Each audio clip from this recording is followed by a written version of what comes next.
El tema central de Primera a Tesalonicenses es el regreso de nuestro Señor Jesucristo.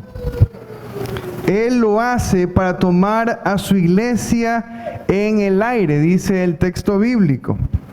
Parece que Pablo no en vano dedica 5 capítulos para hablar de la segunda venida de Cristo invisible a los nuevos creyentes que habían surgido como producto o como resultado de su predicación. Dice que Pablo va a la sinagoga, expone el evangelio y algunos judíos creen en él, otras mujeres prominentes creen también, pero había un grupo de judíos que no cree y que arma un alboroto.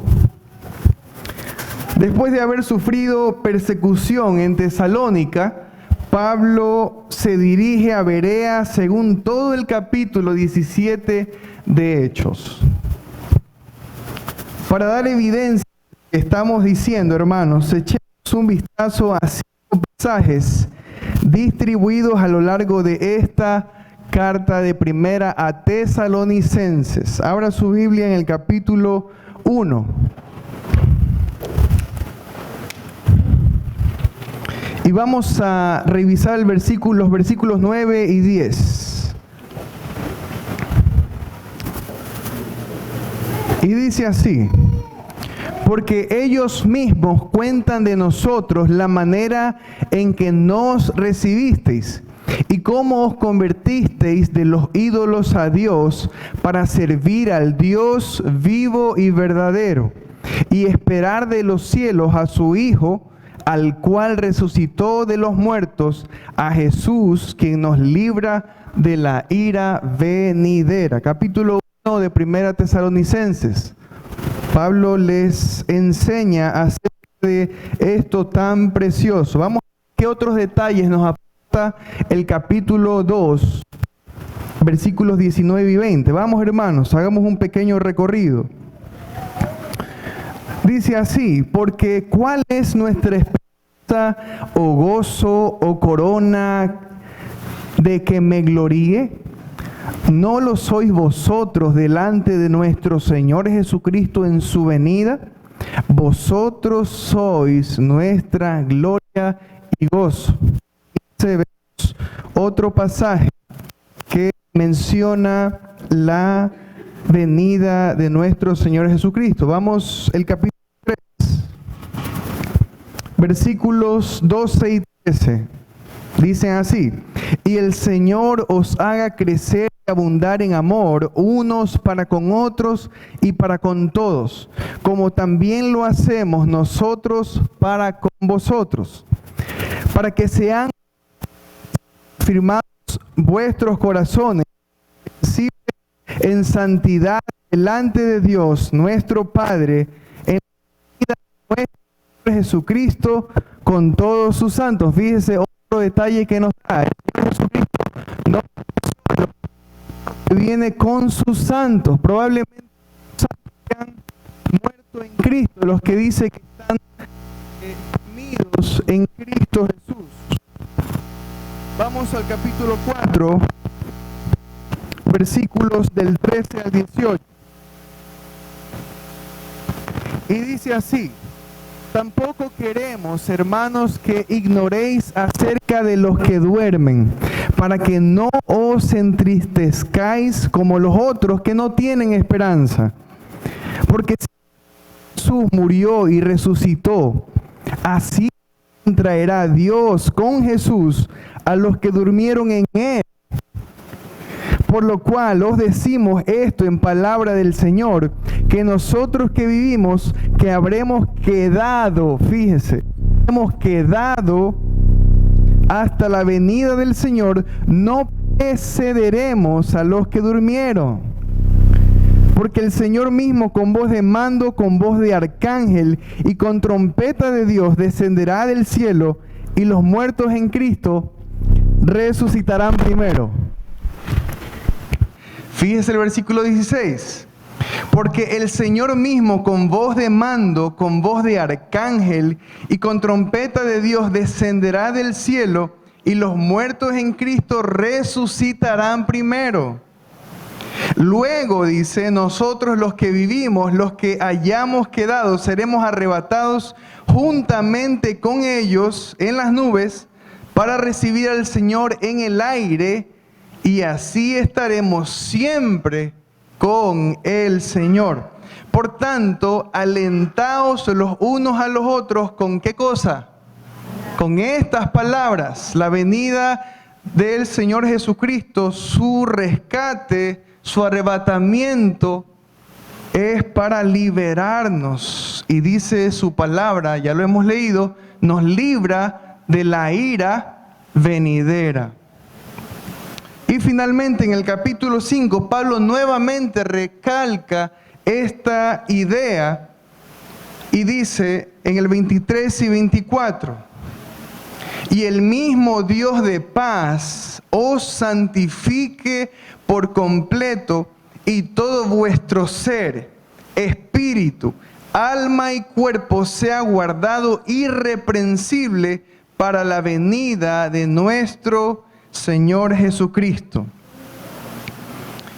Queridos hermanos, quisiera decirles que la predicación acerca del regreso de nuestro Señor Jesucristo parece que fuera un tema que ha quedado en el olvido.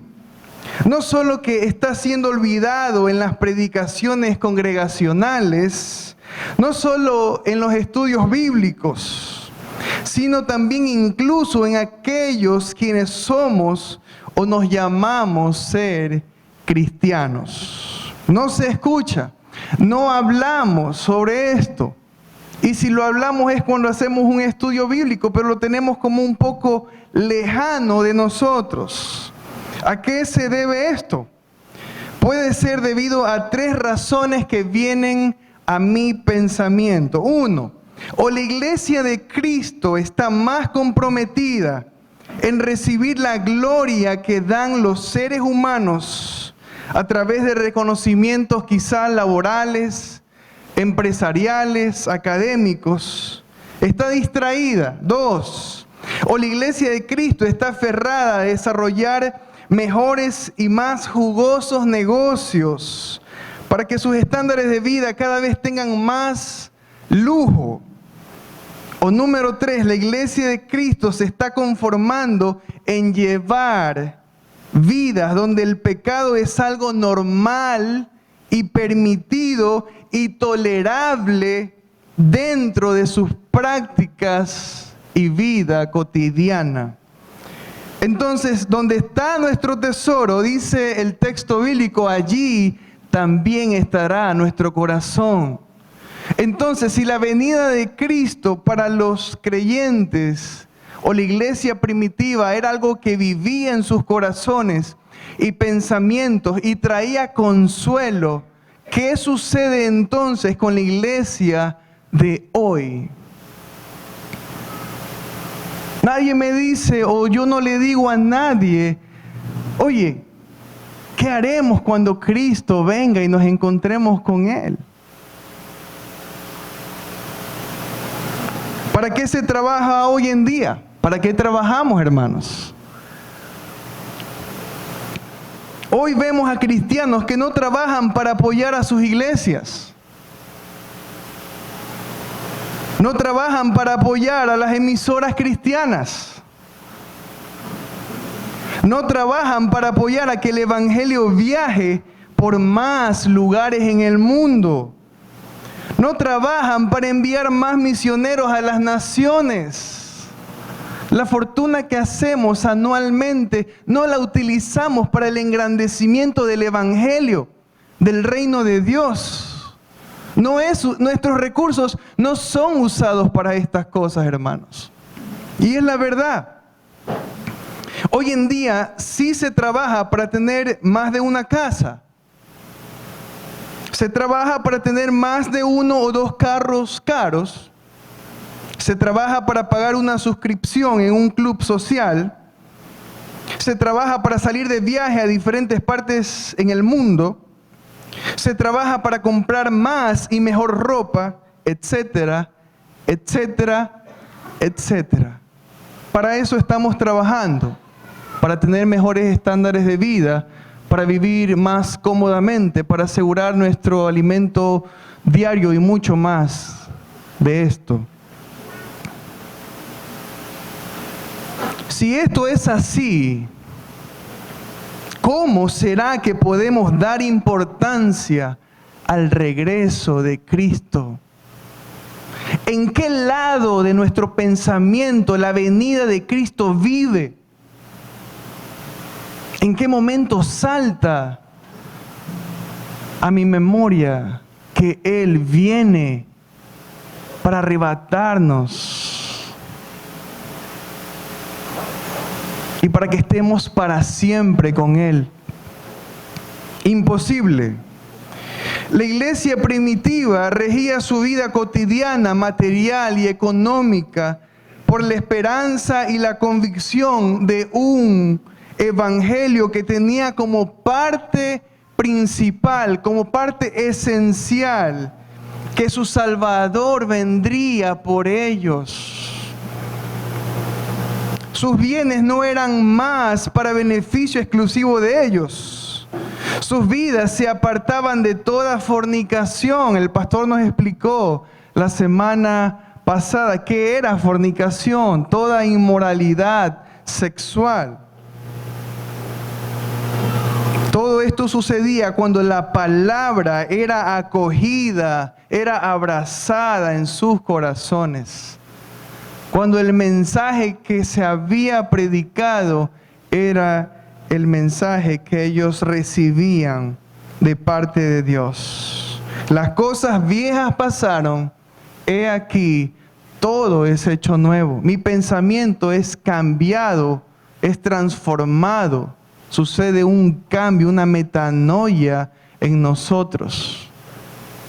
Si antes trabajábamos para nosotros, si antes trabajábamos para acumular más y asegurarnos más, en Cristo las cosas viejas pasan. El pensamiento viejo pasa. No hago lo que quiero, hago lo que dice mi Señor. Si Cristo es su Señor, entonces hacemos lo que Cristo dice. Así de simple. La palabra de Dios nos enseña varios desafíos que su regreso nos deja. Santificación, amor fraternal y diligencia. Tenga abierta su Biblia, hermanos, en la primera carta a los Tesalonicenses, capítulo 4, versículos del 13 al 18. Y antes de mencionar los desafíos, quisiera afirmar intencionalmente en ustedes. Creo que Dios quiere afirmar intencionalmente en todos nosotros que su segunda venida invisible no es cuento ni locura, sino una promesa. Es una promesa. ¿Y quién es el que garantiza esta promesa, hermanos? Jesús. Debemos tener muy claro, queridos hermanos, que nuestra esperanza es nuestro mismo Señor Jesucristo. Esperamos no lo que se nos contó. Esperamos no lo que se nos dijo, esperamos lo que Cristo nos prometió. Dice el libro de los Hebreos, capítulo 1,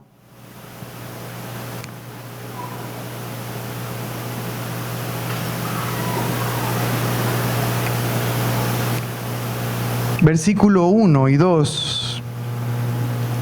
Dios, habiendo hablado muchas veces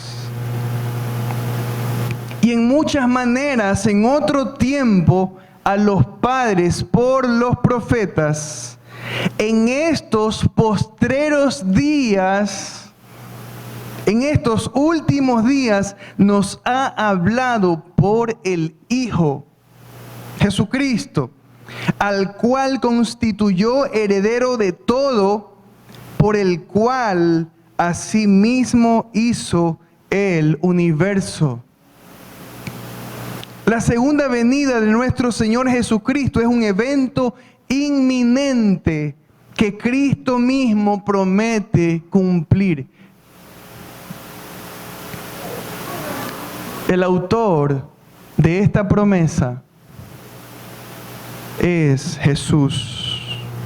No era idea de Pablo, no era idea de Pedro, no era idea de Juan. Es la revelación de Dios en su Hijo, y sus palabras, hermanos, garantizan este evento. El Señor Jesucristo, cuando estaba aquí en la tierra, tenemos registrado en los evangelios, y explica varias de sus parábolas. Permítame citar dos ejemplos, dos textos que registran las palabras de nuestro Señor Jesucristo en cuanto a dos eventos. Tenemos la venida de Cristo invisible, donde Él nos espera en el cielo. Y tenemos su venida, donde Él viene a poner fin a la gran tribulación, donde vence a Satanás y reina. Ahora su Biblia en Mateo capítulo 13. Versículos del 37 al 43.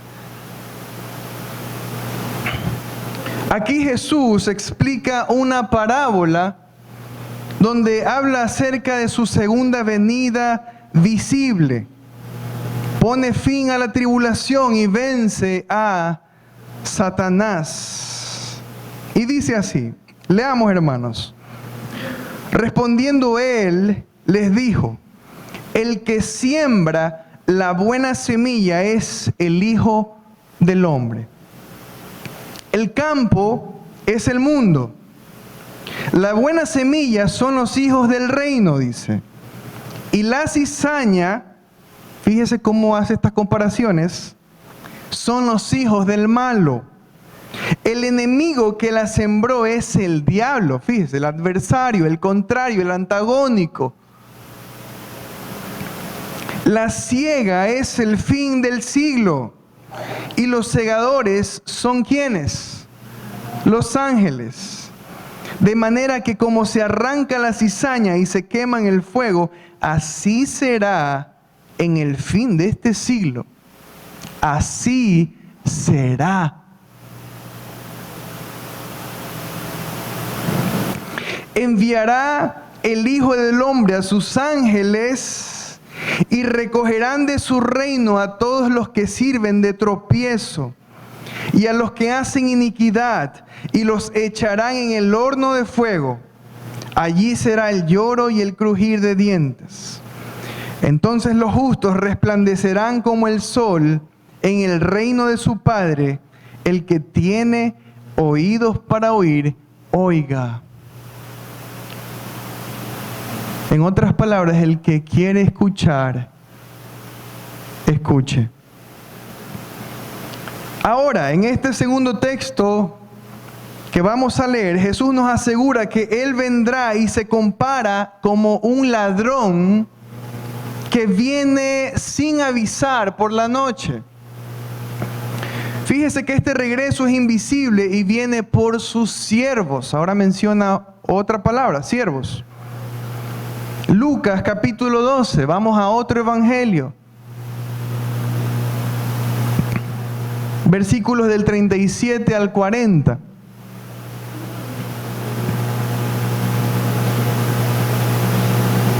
Y dice así: bienaventurados aquellos siervos a los cuales su Señor, cuando venga, halle velando. De cierto os digo que se ceñirá y hará que se sienten a la mesa y vendrá a servirles. Y aunque venga a la segunda vigilia, y aunque venga a la tercera vigilia, si los hallare así como, hermanos, velando, ¿verdad? Bienaventurados son aquellos siervos. Pero sabed esto, que si supiese el padre de familia a qué hora el ladrón había de venir, velaría ciertamente y no dejaría minar su casa. Versículo 40 dice, vosotros pues también, fíjese, o sea, se aparta un poquito de la comparación de la parábola y le habla a ellos y le dice, vosotros pues también estad, ¿cómo? Preparados, porque a la hora que no penséis, el Hijo del Hombre vendrá. El Hijo del Hombre vendrá. Queridos hermanos, debemos guardar en nuestro corazón que nuestra esperanza acerca de este encuentro de Jesús con su iglesia no nos avergüenza. No nos avergüenza. ¿Sabe por qué? Porque es por el amor de Dios que tenemos esta esperanza de que nuestro destino final, de que nuestra última morada sea juntamente con Él para su propia gloria. Mire cómo comienza Romanos capítulo 5.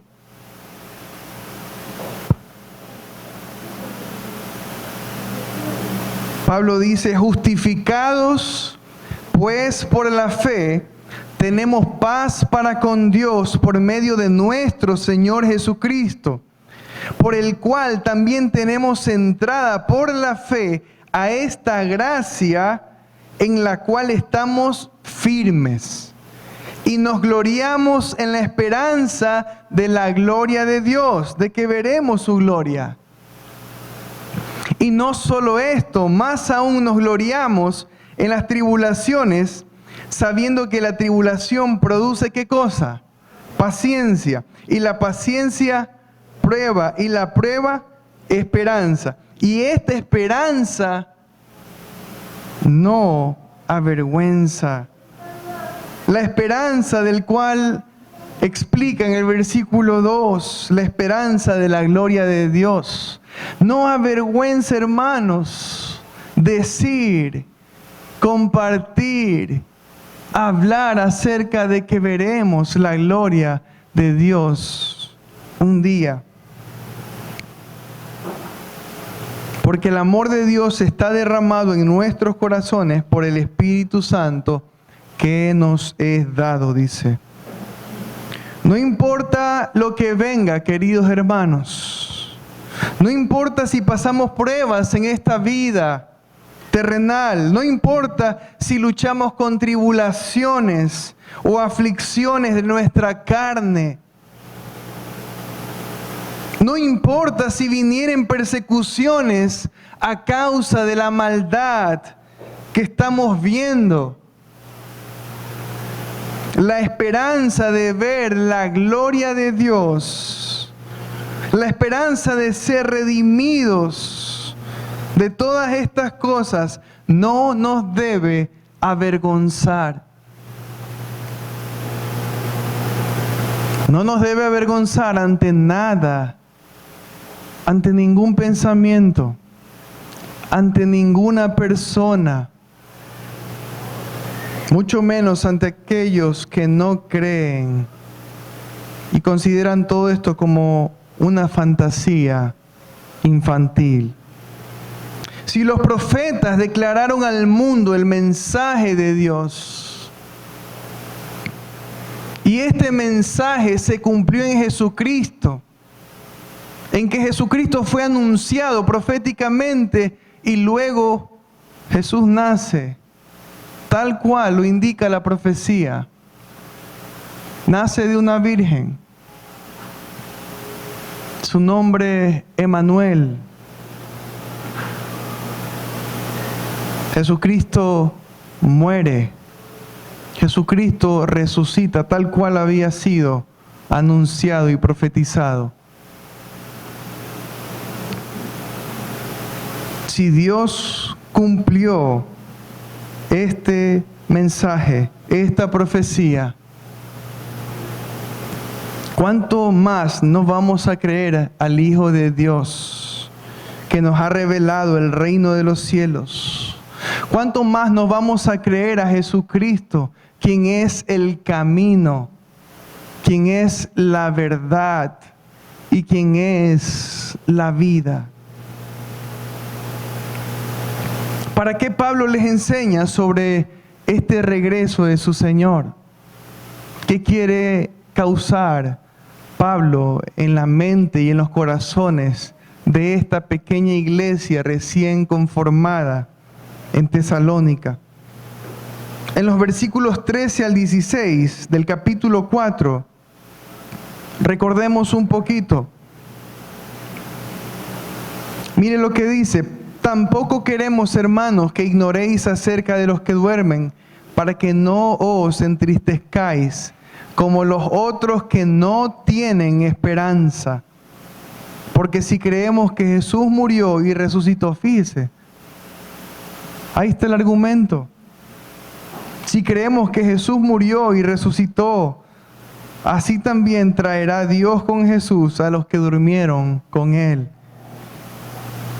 Por lo cual os decimos esto en palabra del Señor, que nosotros que vivimos, que habremos quedado hasta la venida del Señor, no precederemos a los que durmieron, porque el Señor mismo, con voz de mando, con voz de arcángel y con trompeta de Dios, descenderá del cielo, y los muertos en Cristo resucitarán primero.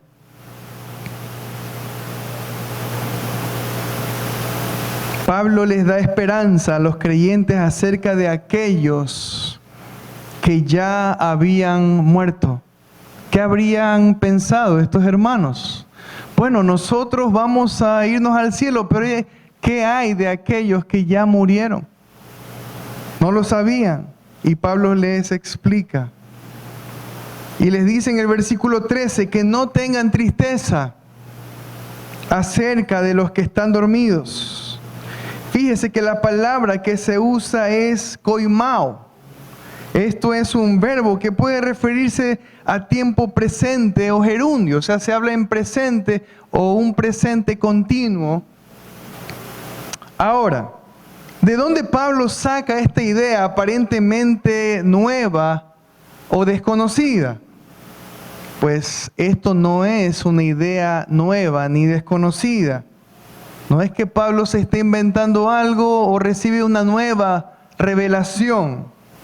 El Señor Jesucristo le dice a Marta en el Evangelio según San Juan, capítulo 11, versículo 25, acerca de su hermano Lázaro. Abra su Biblia. Y dice así: le dijo Jesús: yo soy la resurrección y la vida. El que cree en mí, aunque esté muerto, vivirá. Las palabras de Pablo, ¿fue una nueva revelación? No. Cristo lo dijo: el que cree en mí, aunque muera, vivirá. Y todo aquel que vive y cree en mí, no morirá eternamente. Y si no muere eternamente, entonces duerme. Tal cual el apóstol Pablo lo dice. Fíjese la unidad de la palabra de Dios. A Pablo no se le escapa nada que no sea anticipado por nuestro Señor Jesucristo. Creed en Dios, creed también en mí.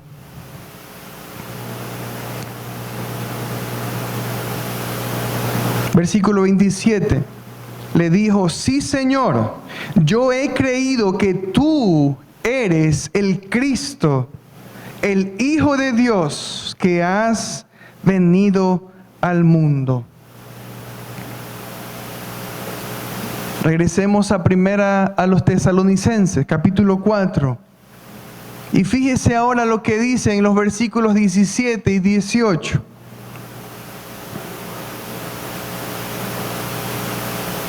Dice así: luego nosotros, los que vivimos, los que hayamos quedado, seremos arrebatados juntamente con ellos en las nubes, para recibir al Señor en el aire. Mire ese detalle. ¡Qué lindo! ¿Cómo será? Y así estaremos, ¿cuánto tiempo con Dios?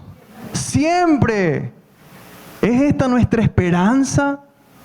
¿Creemos en esto, hermanos? ¿Trae esto consuelo a nuestra vida acerca de los sufrimientos, situaciones que vivimos en nuestro día a día? ¿Tenemos algo por qué afanarnos sabiendo que Cristo viene a redimirnos, viene a arrancharnos del mundo, viene a robarnos?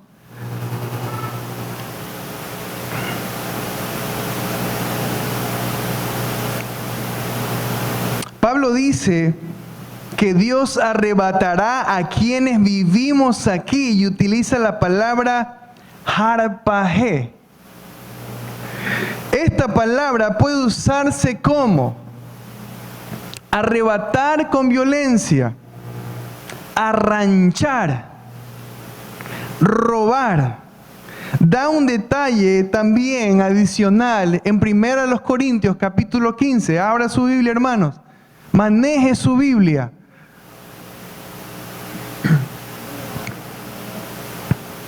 Primera a los Corintios, capítulo 15, versículos 51 y 52.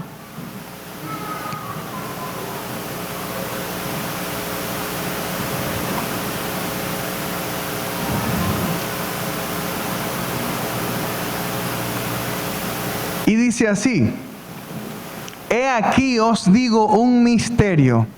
No todos dormiremos, pero todos seremos transformados. En un momento, en un abrir y cerrar de ojos, a la final trompeta, porque se tocará la trompeta y los muertos serán resucitados incorruptibles y nosotros seremos transformados.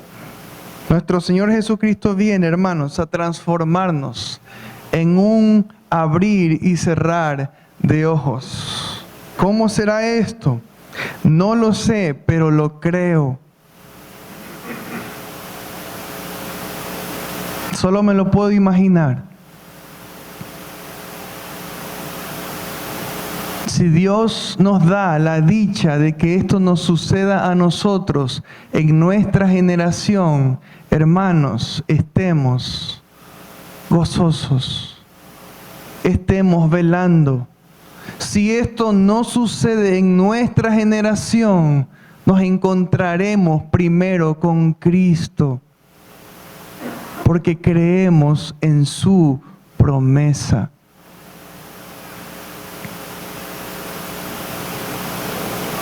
Su regreso invisible desafía, desacomoda, trastorna, acorrala a todo creyente acerca de su manera de vivir.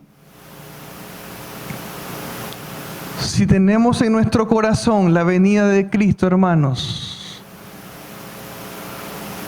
vamos a ser más cuidadosos con nuestra santidad y nuestra vida y nuestra manera de comportarnos. La santidad no solo se enfoca en la vida sexual. La santidad se enfoca en todas las áreas de la vida, hermanos.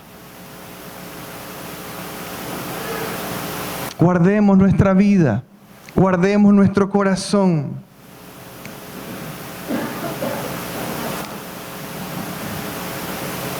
Nuevamente en Tesalonicenses, el capítulo 4.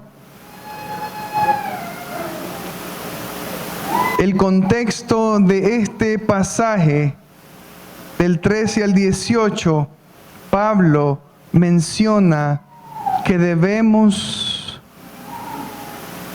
vivir haciendo la voluntad de Dios, y esta es nuestra santificación.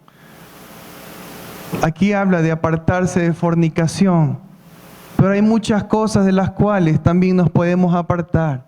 Usted dirá, bueno, hermano, pero yo le soy fiel a mi esposo, o yo le soy fiel a mi esposa.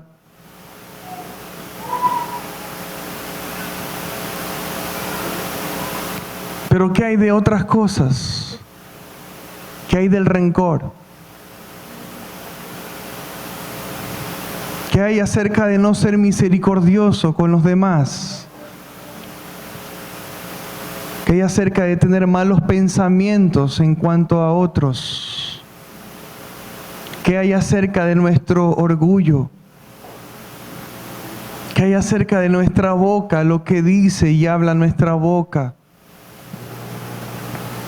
El apóstol Pablo nos insta aquí a la santidad. Nos insta a esto porque nuestro Señor Jesús no viene por una iglesia que le gusta permanecer y revolcarse en los desaciertos de la vida. El Señor Jesucristo no viene por una esposa que se agrada de vivir pecando. La palabra de Dios, hermanos, es poderosa para transformar nuestro pensamiento y cambiar la mente del pecador. Pero si el pecador la rechaza, entonces la condenación que Dios no desea para el mundo viene al mundo por su propia decisión. En el Evangelio según San Juan, capítulo 3, dice el Señor Jesucristo: no he venido para condenar al mundo. No vine para eso. No vine para condenar a la gente. Vine para que el mundo sea salvo por mí. Y esto significa la condenación en que la luz vino al mundo, pero los hombres, pero los pueblos, pero los países, pero la gente amó más las tinieblas que la luz. Nos insta también, hermanos, al amor fraternal. Nos insta a este amor porque es un mandamiento divino que nos amemos los unos a los otros, así como Cristo también nos ha amado. Hermano, usted no tiene ninguna excusa para no amar a su esposo. Le repito, hermana, usted no tiene ninguna excusa para no amar a su esposo. Hermano, usted no tiene ninguna excusa para no amar a su esposa. Así como Cristo nos ha amado.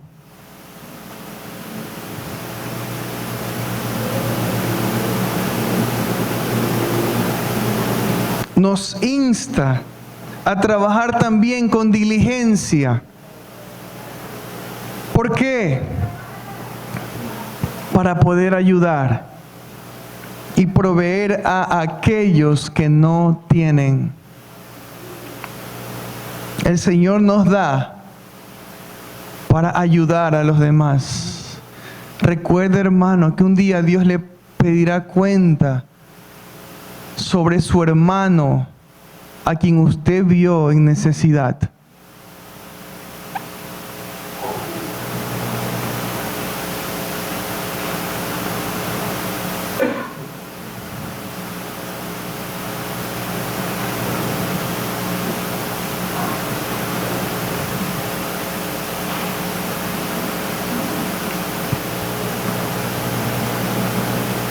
Mire a su alrededor en esta iglesia.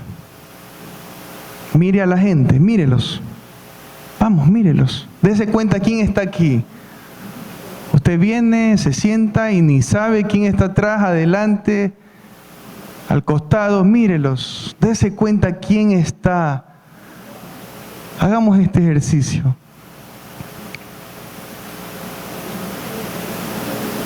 Se dará cuenta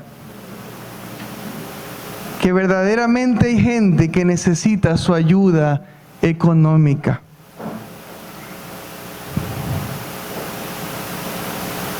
¿Cuántos de los que usted en este rato ha mirado necesitan su ayuda económica? No me responda. Guárdelo en su corazón. Medítelo y separe algo y ayúdelos. Ayudémoslos. No vengamos por venir. Somos una iglesia. Somos un pueblo, somos una familia en Cristo. Quisiera concluir, hermanos, este mensaje diciendo que Jesús garantiza su venida por su iglesia. ¿Lo cree? ¿Lo cree? Si esto es así, hermanos, que el Señor galardone su fe. El arrebatamiento de la iglesia es un evento que nadie lo podrá detener.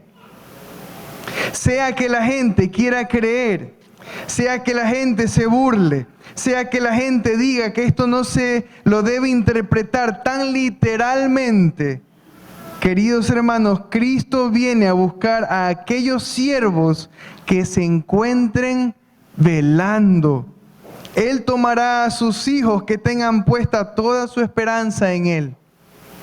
El arrebatamiento de la iglesia debe ser nuestro consuelo y motor para perseverar en vivir vidas santas, vidas agradables a Dios, con todo amor y diligencia. En lo que requiere diligencia, dice el texto, no perezosos. Esto es perseverar en la fe que hemos recibido por el oír y el oír la palabra de Dios. El regreso de nuestro Señor cada vez se acerca más. Segunda de Pedro 3:9 dice: el Señor no retarda su promesa, según algunos la tienen por tardanza, sino que es paciente para con nosotros, no queriendo que ninguno perezca, sino que todos procedan al arrepentimiento. 3 desafíos que Dios nos deja, hermanos. Vivamos en santidad. Vivamos en amor fraternal. Que así Cristo nos encuentre. Y vivamos con toda diligencia. En lo que requiere diligencia, no perezosos. Que de esta manera nuestro Señor Jesucristo nos encuentre velando y trabajando en su viña. Amén.